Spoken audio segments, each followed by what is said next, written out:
दोस्तों, आज मैं आपको एक ऐसी बीमारी के बारे में बताने जा रहा हूँ जिसे लोगों का नंबर 1 किलर कहा जाता है। वह है लंग कैंसर यानी फेफड़ों का कैंसर।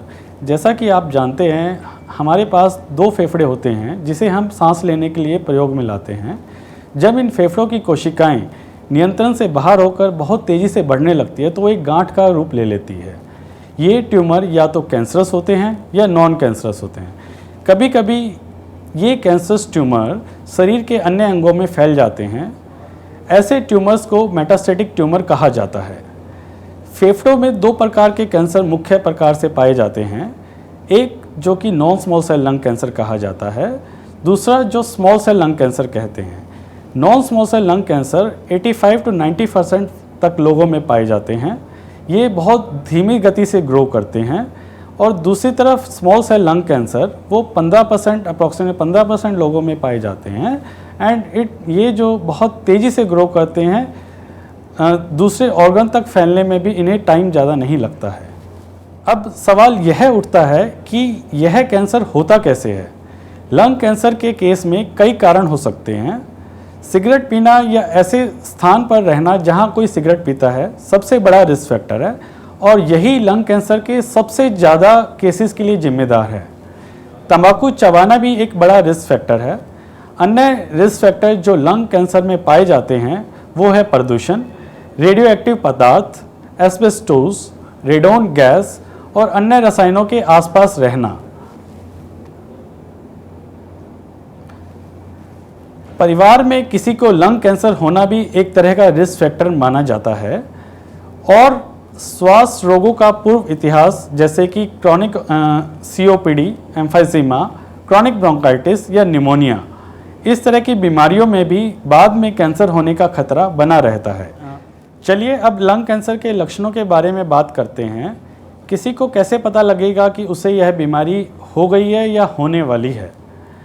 इसके मुख्यतः कारण होते हैं बढ़ती हुई या लंबी खांसी, बलगम में खून आना, गला बैठ जाना, सांस फूलना या सांस लेने पर छाती से आवाज़ आना, छाती, कंधों, पीठ और बाह में दर्द होना, बिना कारण के वजन घटना,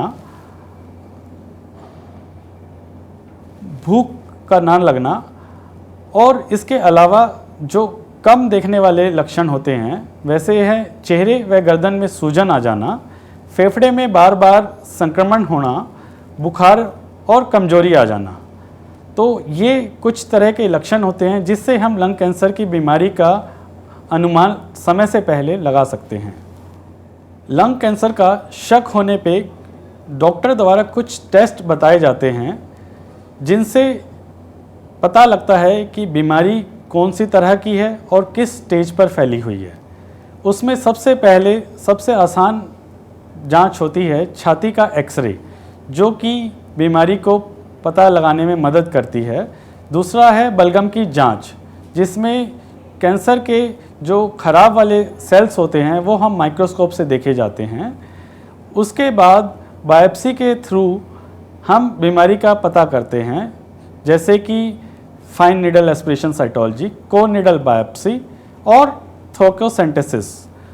इन सब के बावजूद हम स्टेजिंग के लिए वर्कअप करते हैं, जिसमें कि बोन स्कैन आता है, CT स्कैन एब्डोमेन पेट का करते हैं जो कि लीवर में, एड्रिनल में बीमारी के फैलने को बताता है। उसके बाद MRI ब्रेन भी किया जाता है कुछ मरीजों में, जो ब्रेन में बीमारी को फैलने का बता सकता है। बीमारी के पता करने के बाद और स्टेजिंग को पता करने के बाद हम मेनली इलाज के ऊपर आते हैं। लंग कैंसर के इलाज के कई तरीके होते हैं, जिसमें सर्जरी, रेडिएशन थेरेपी और कीमोथेरेपी एक तरीका होता है। और इन सब चीज़ों को मिलाकर भी ट्रीटमेंट किया जाता है कुछ मरीजों में। किस मरीज को कौन सा उपचार देना है यह ट्यूमर की स्थिति, फैलाव और रोगी की स्थिति पर निर्भर करता है। वो उस ट्रीटमेंट को सहन कर सकता है या नहीं।